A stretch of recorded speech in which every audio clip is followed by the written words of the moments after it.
The doorbell rang at exactly 6:30 p.m. on a Tuesday evening, just as I was settling down with my cup of chamomile tea and the evening news.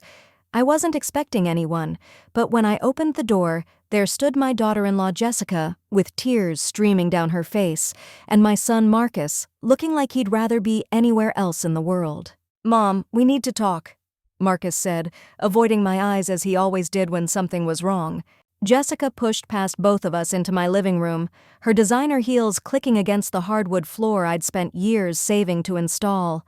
She collapsed onto my favorite armchair, the one my late husband Robert had given me for our 20th anniversary, and looked up at me with those perfectly mascara-streaked cheeks. "Margaret, I don't know how to say this," she began, her voice trembling in that way that always preceded her most dramatic requests. "We're in serious trouble. Now let me pause here for a moment and tell you something important about Jessica.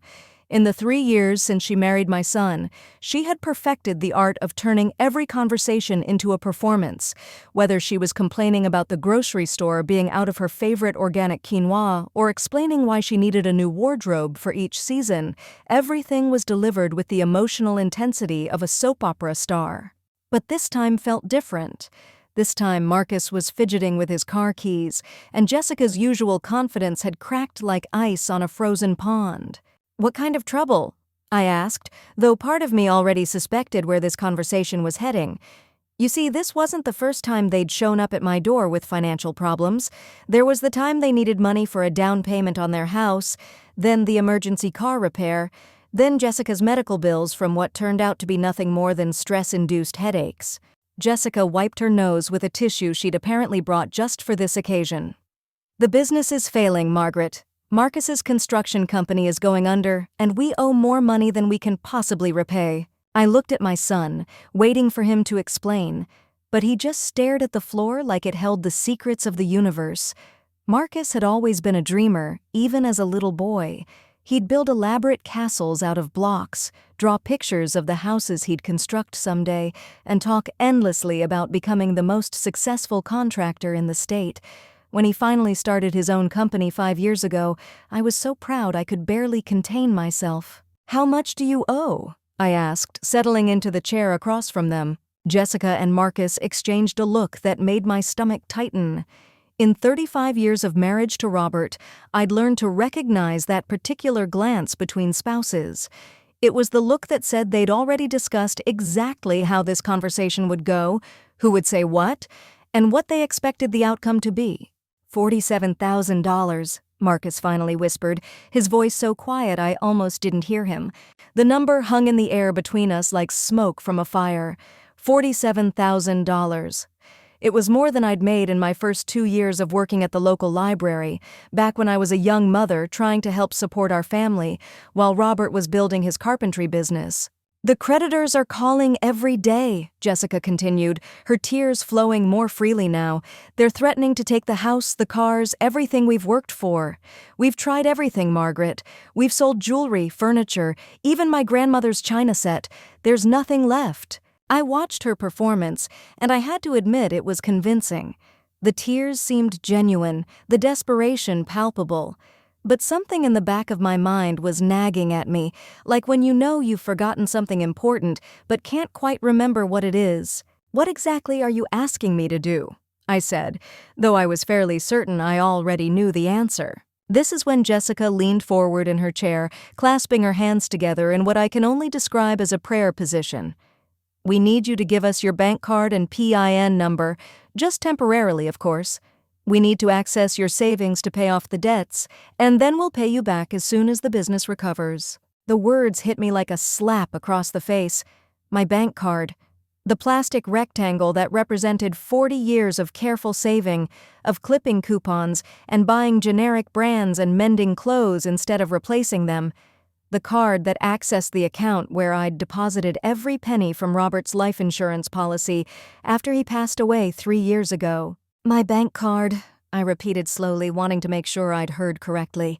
"It's the only way, Mom," Marcus said, finally looking at me directly. "We've exhausted every other option. The bank won't give us another loan, and we can't borrow against the house because we're already behind on the mortgage." I sat there in silence for what felt like an eternity, studying the two people in front of me. Jessica, with her perfectly styled hair and expensive clothes, sitting in my modest living room asking for access to my life savings. Marcus, my only child. The little boy I'd rocked to sleep and taught to ride a bicycle and helped with homework at this very kitchen table, now asking me to hand over the financial security I'd spent decades building. "How much money do you think I have in my account?" I asked. Jessica's eyes lit up with something that looked suspiciously like greed. "Well, we know you got the insurance money when Dad died, and you've been saving for years. Plus, you own this house outright. We figured you probably have at least $50,000 or $60,000 saved up." The casual way she mentioned Robert's death, reducing my beloved husband to nothing more than an insurance payout, made my chest tighten with anger, but I kept my voice steady and calm. "And what makes you think I would just hand over my bank card to you?" "Because we're family," Jessica said, as if that explained everything. "Because Marcus is your only son, and because if you don't help us, we'll lose everything. Do you really want to see your own child become homeless?" The manipulation was so transparent it was almost insulting. The implication that I would be responsible for their homelessness if I didn't comply. The emotional blackmail wrapped up in the language of family obligation. But here's what Jessica and Marcus didn't know about me. Here's what they had apparently forgotten during all their careful planning for this conversation. I might have been a quiet librarian who lived in the same small house for 30 years, who drove a 12-year-old Honda Civic and shopped at discount stores. But I was also the woman who had helped Robert build his business from nothing, who had managed our household finances with the precision of a Swiss watchmaker, and who had learned long ago that sometimes the people who claim to love you the most are the ones most willing to take advantage of that love. I looked at Jessica's expectant face, then at Marcus's guilty expression, and I made a decision that would change all our lives forever. "I need some time to think about this," I said quietly. "How much time?" Jessica asked, and I could hear the impatience creeping into her voice despite her tears. "Give me until tomorrow evening. This is a big decision, and I don't make big decisions quickly." What I didn't tell them was that I'd already made my decision the moment Jessica had casually mentioned Robert's insurance money. What I didn't tell them was that I knew exactly what I was going to do instead of handing over my bank card. And what I especially didn't tell them was that by tomorrow evening, Jessica was going to discover just how much she didn't know about the quiet old woman she'd been trying to manipulate. After they left that evening, I sat in my living room staring at the spot where my daughter-in-law Sarah had delivered her tearful performance. My son David's guilty expression kept flashing through my mind like a broken record. $47,000. My bank card, just temporarily, of course. I walked to my bedroom and opened the small wooden jewelry box that had belonged to my mother. Hidden beneath the velvet lining was a business card I hadn't looked at in over 2 years. Detective Patricia Williams, Financial Crimes Unit. She'd given it to me after speaking at a senior center about protecting elderly people from financial scams. At the time, I'd tucked it away thinking I'd never need such a thing. But as I held that card in my trembling fingers, I realized I'd been naive to think family members were automatically exempt from such behavior. The next morning, I did something I hadn't done in months. I got dressed in my best navy blue suit, the one I'd worn to Robert's funeral, and drove to the bank where I'd been a customer for over 20 years. The young teller, Amanda, greeted me with her usual warm smile. "Good morning, Mrs. Eleanor. What can I help you with today?" "I need to speak with Mr. Patterson about my account," I said. "It's rather urgent." George Patterson had been the branch manager since before David was born. He'd approved our first home loan, helped us set up college savings, and had personally handled Robert's life insurance deposit. When he saw me approaching his office, his weathered face broke into a genuine smile. "Eleanor, what a pleasant surprise. How are you holding up?" "George, I need your help with something delicate," I said, settling into the chair across from his desk. "Someone is going to try to access my account fraudulently, and I need to be prepared." His expression immediately shifted to professional concern. "Tell me everything." I explained the previous evening's visit, watching his face grow more serious with each detail. When I finished, he leaned back in his chair and shook his head slowly.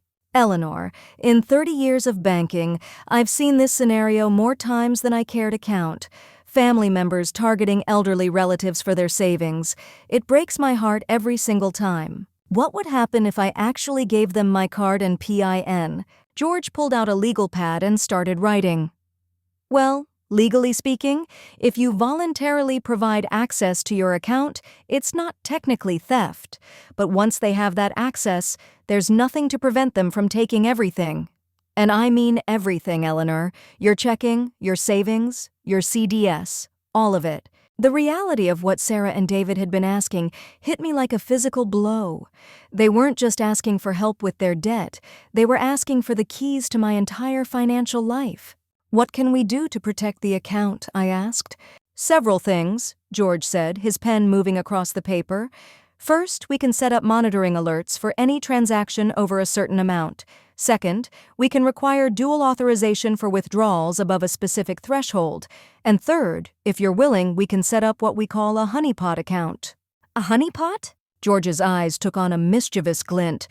We create a separate checking account with a small amount of money in it, maybe $500. If someone tries to use fraudulent access, they'll see that account first. Meanwhile, your real savings remain completely protected in accounts they can't see or access. The plan was brilliant in its simplicity, but I had an even better idea brewing in the back of my mind. George, what if we took this one step further? What if we let them think they succeeded? That afternoon, I made 3 more stops. First, to Patricia Williams at the police station, where I explained the situation and asked about my legal options. Then to my lawyer, Harold Chen, who had handled Robert's will and estate planning. Finally, to a small electronics store where a teenager who looked young enough to be my grandson helped me purchase something I never thought I'd need. "Are you sure you know how to use this, ma'am?" he asked, holding up the tiny recording device. "Young man, I may be 72 years old, but I'm not incompetent. Show me how it works." By the time David and Sarah arrived at my house the following evening, I was ready. The recording device was hidden in the fruit bowl on my coffee table, my real bank cards were locked in my safety deposit box, and the honeypot account was set up with exactly $537. I had spent the day rehearsing what I would say, how I would act, what emotions I would display. If Sarah wanted a performance, I was going to give her one she'd never forget. "Mom, you look tired," David said as I let them in. "Have you been sleeping?" "Not very well," I admitted, which was true. "I've been thinking about what you asked me." Sarah immediately perked up, her eyes bright with anticipation. She was wearing a different outfit today, something more conservative and sympathetic looking. Even her makeup was toned down. She'd clearly put thought into her appearance for this conversation. "And," she prompted, sitting forward on the edge of the couch. I walked slowly to my purse and pulled out my wallet. With trembling fingers that weren't entirely an act, I removed a bank card and placed it on the coffee table between us. "This is my debit card for my main checking account," I said quietly. "The PIN number is 1952, the year Robert and I were married." Sarah's hand shot out so quickly she almost knocked over my water glass. "Thank you, Eleanor. You have no idea how much this means to us." "There's just one condition," I said, my voice barely above a whisper. Both of them froze. Sarah's fingers were already wrapped around the card like she was afraid I might change my mind. "What condition?" David asked. I looked directly at Sarah, watching her face carefully. "I want you to take me with you to the bank. I want to see you withdraw the money yourself. I want to be there when you save your family." The silence that followed was deafening. I could practically see the wheels turning in Sarah's head as she tried to figure out how to refuse without seeming suspicious. "Oh, Eleanor, that's not necessary," she said with a laugh that sounded like breaking glass. "We can handle this ourselves." "You don't need to trouble yourself." "It's no trouble," I insisted. "I want to help. I want to be part of the solution." David cleared his throat nervously. "Mom, maybe it would be better if you stayed home. These financial things can be stressful, and at your age—" "At my age, what?" I interrupted, allowing an edge of steel to creep into my voice.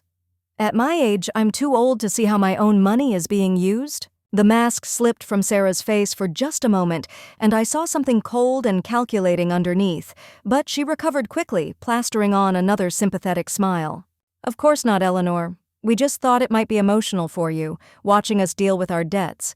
But if you want to come, we'd love to have your support." "Wonderful," I said, tucking the card back into my wallet. "We'll go first thing Monday morning." The weekend passed with agonizing slowness. I could barely concentrate on my usual routine of tending to my garden and reading the newspaper.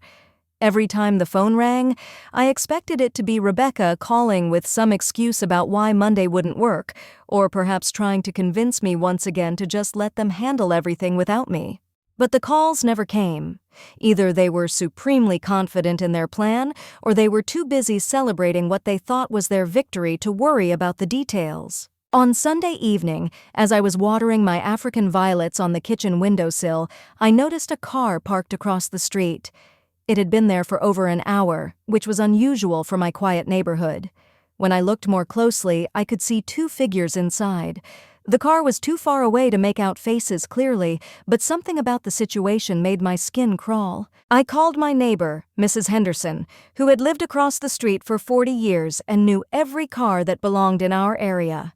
"Helen, do you recognize the blue sedan parked in front of the Johnsons' house?" There was a pause as she presumably looked out her window. "No, dear, I don't. It's been there quite a while, too. You don't think it's someone casing the neighborhood, do you?" After we hung up, I couldn't shake the feeling that the car was connected to my situation somehow. Were Rebecca and Tyler watching my house, making sure I didn't change my mind or do something to interfere with their plans? The thought made me angry in a way I hadn't felt since Robert's death. The audacity of it. Not only were they planning to steal from me, but they were surveilling me to make sure their plan went smoothly. I picked up the phone and dialed Detective Williams's direct number. "Patricia, it's Eleanor Morrison. I think they might be watching my house." "Are you in immediate danger?" she asked, her voice instantly alert. "No, I don't think so. It's just a car parked across the street with two people in it, but it's been there for hours, and it doesn't belong to anyone in the neighborhood. I'll send a patrol car by to check it out. In the meantime, keep your doors locked and don't go outside alone. We're dealing with people who are desperate, Eleanor. Desperate people can be unpredictable." Within 20 minutes, I watched from behind my living room curtains as a police cruiser slowly drove past the blue sedan. The unmarked car immediately started its engine and drove away, but not before I caught a glimpse of the driver's profile. It was definitely Tyler. My own son was spying on me. The realization hit me like a physical punch to the stomach. This wasn't just about money anymore. This was about control, manipulation, and a level of disrespect I never could have imagined from the little boy I'd raised. Monday morning arrived gray and drizzling, which seemed appropriate for what was about to unfold. I dressed carefully in a conservative brown dress and sensible shoes, playing the part of the trusting elderly mother one last time. The recording device was tucked safely in my purse, already activated and ready to capture whatever happened next. Rebecca arrived at exactly 9 o'clock, alone. "Where's Tyler?" I asked as I gathered my coat and purse. "He had to go to work early today," she said, not quite meeting my eyes. "Big job site emergency. But don't worry, I can handle everything at the bank." Another lie, I realized. Tyler probably couldn't bear to watch what they were about to do to his own mother, or perhaps they thought one person would seem less suspicious than two. The drive to the bank was filled with Rebecca's nervous chatter about the weather, her gratitude for my help, and her promises about how quickly they'd be able to pay me back once the business recovered. I made appropriate responses, but my mind was focused on what was about to happen. When we walked into First National Bank, I noticed Amanda behind the teller counter. She gave me a subtle nod, letting me know everything was in place. Mr. Patterson was visible through his office window, apparently busy with paperwork but clearly aware of our presence.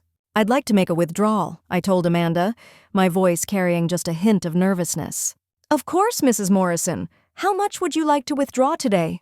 Rebecca stepped closer, her hand hovering near my elbow as if to guide me through the process.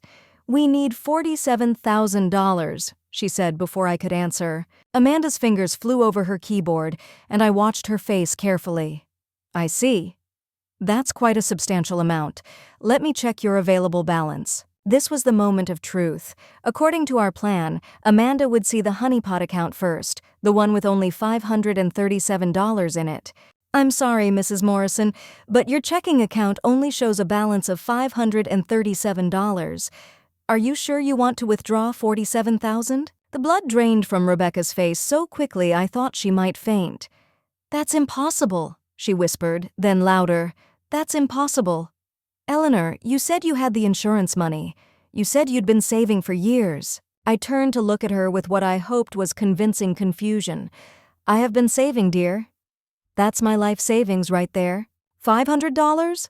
Rebecca's voice was climbing toward hysteria. $500 is your life savings? Well, 537, I corrected gently, plus the 32 cents in interest from last month. The transformation in Rebecca was shocking to witness. The mask of concern and gratitude fell away completely, revealing something ugly and desperate underneath. Her perfectly styled hair seemed to wilt, and her hands began to shake. "This can't be happening," she muttered, pacing back and forth in front of the teller window. "This can't be happening. We counted on this money. We planned for this money." "Ma'am, is everything all right?" Amanda asked, her voice professionally concerned but with an undertone of warning. "No, everything is not all right," Rebecca snapped. "This woman told us she had enough money to help us, and now we find out she's practically destitute." The word destitute hung in the air like an accusation. I felt a genuine pang of hurt, despite knowing this was all an act. To hear my daughter-in-law describe me with such contempt, as if my worth was measured solely by the size of my bank account, was more painful than I'd expected. "Rebecca, I never told you how much money I had," I said quietly. "You made assumptions." "Assumptions?" Her voice was getting louder, drawing attention from other customers in the bank. "You live in a house that's paid off. You got insurance money when Robert died. How could you only have $500? "Houses need maintenance," I explained patiently. "The roof leaked last winter and that cost $8,000. The furnace needed replacing 2 years ago, another $6,000. Medical bills, prescription costs, groceries, utilities. Money doesn't last as long as you might think when you're living on a fixed income." Every word I spoke was true, even though the money I was describing hadn't actually come from my savings. I had indeed paid for all those repairs and expenses, but from investment accounts Rebecca knew nothing about. "So what are we supposed to do now?" Rebecca demanded, whirling around to face me. "Tyler and I are going to lose everything because you're too poor to help your own family." The entitlement in her voice was breathtaking. The complete lack of responsibility for their own situation, the assumption that I owed them my financial security, the casual cruelty of her words. "I'm sorry," I said, and part of me genuinely was sorry. Sorry that my son had married this woman. Sorry that they'd gotten themselves into this situation. Sorry that it had come to this moment of truth between us. "Sorry doesn't pay our debts," Rebecca snarled. "Sorry doesn't keep us from losing our house." Other customers were definitely staring now. I could see Mr. Patterson rising from his desk, probably preparing to intervene if the situation escalated further. "Maybe we should discuss this outside," I suggested. "No," Rebecca said, her voice echoing off the marble walls of the bank. "I want to discuss this right here, right now. I want everyone to see what kind of mother abandons her own son in his time of need." The accusation hit me like a slap. After 40 years of sacrificing for Tyler, of putting his needs above my own, of supporting him through every challenge and setback, to be accused of abandonment was almost more than I could bear. But it was also the final piece of evidence I needed. "Rebecca," I said, my voice steady despite the turmoil in my chest, "I think you should leave now." "I'm not going anywhere," she replied, crossing her arms defiantly. "Not until you figure out a way to help us. You must have credit cards, or equity in your house, or something we can use." "We?" I repeated. "There is no we in this situation, Rebecca. This is your problem and Tyler's problem, not mine." Her face contorted with rage. "How can you say that?" "He's your son. I'm your daughter-in-law. We're supposed to be family." "Family doesn't manipulate each other," I said, my voice growing stronger. "Family doesn't lie and scheme and spy on each other?" Rebecca's eyes widened. "What are you talking about?" "The blue sedan outside my house yesterday evening. Tyler was watching me, wasn't he? Making sure I didn't change my mind about giving you my bank card." The guilty expression that flashed across her face told me everything I needed to know. "You're being paranoid," she said, but her voice lacked conviction. Am I? Or am I finally seeing clearly for the first time in 3 years? The silence stretched between us like a chasm. Rebecca's face had gone completely white, and for the first time since I'd known her, she seemed genuinely speechless. The other bank customers were pretending not to watch, but I could feel their eyes on us like spotlights. "Mrs. Chen," Amanda said carefully, "would you like me to process a withdrawal for the amount that's available?" Before I could answer, Rebecca grabbed my arm with surprising force. "Wait," she hissed, her voice dropping to an urgent whisper. "There has to be more money somewhere else. What about other accounts? CDS? Investment funds?" I looked down at her manicured fingers digging into my sleeve, then back up at her face. The desperation there was real now, raw and ugly. This wasn't the composed woman who had sat in my living room 2 nights ago, carefully orchestrating her performance with tears and trembling voices. "Let go of my arm, Rebecca," I said quietly. She didn't. If anything, her grip tightened. "I'm not leaving here empty-handed. Do you understand me? We've already told our creditors the money was coming, on your help. Ma'am, I'm going. We've made promises, Base, to need you to release Mrs. Chen immediately." Amanda's voice carried a new authority, and I could see her finger hovering over what I assumed was a security button. Rebecca's eyes darted around the bank like a trapped animal looking for an escape route. "This is insane," she muttered. "Completely insane. How does someone live 73 years and only save $500? The same way someone gets $47,000 in debt," I replied evenly. "Poor choices and unrealistic expectations." That's when she snapped. Rebecca's carefully constructed facade crumbled completely, revealing something I'd never seen before, but had always suspected lurked beneath the surface. "Poor choices!" she shrieked, her voice echoing off the bank's high ceilings. "Poor choices? You want to know about poor choices? I married your loser son. That's a poor choice? I've spent 3 years pretending to care about a bitter old woman who hoards money like a dragon. That's a poor choice." The words hung in the air like poison gas. Several customers gasped audibly, and I heard someone whisper, "Oh my goodness." But to be pouring out of her like water through Rebecca wasn't finished.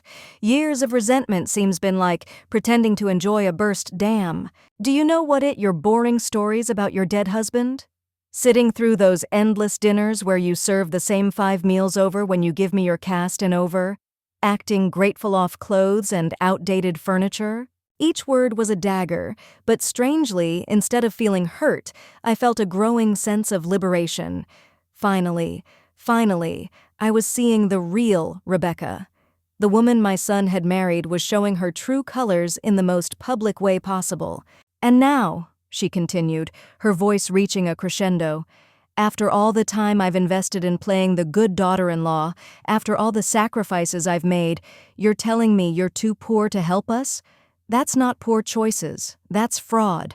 That's lying to your own family." Mr. Patterson had appeared beside us, his face grave with concern.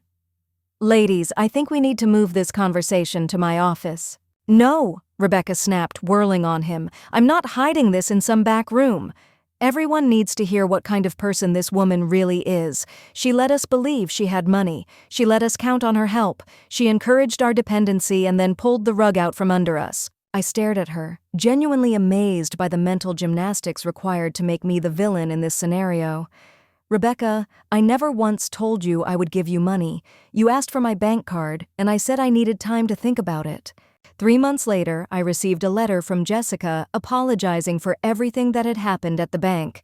She and Marcus were getting counseling, she wrote, and they'd found a way to restructure their debts without anyone else's money. Marcus called a week after that, his voice thick with shame and regret. We talked for 2 hours, and for the first time in years, I heard my son instead of Jessica's puppet. Sometimes the people we love most need to see us at our strongest, not our weakest. By refusing to hand over that bank card, I didn't just protect my savings. I protected my dignity, my boundaries, and ultimately, my relationship with my son. Trust, once broken, takes time to rebuild, but it's worth the effort when it's built on honesty instead of manipulation.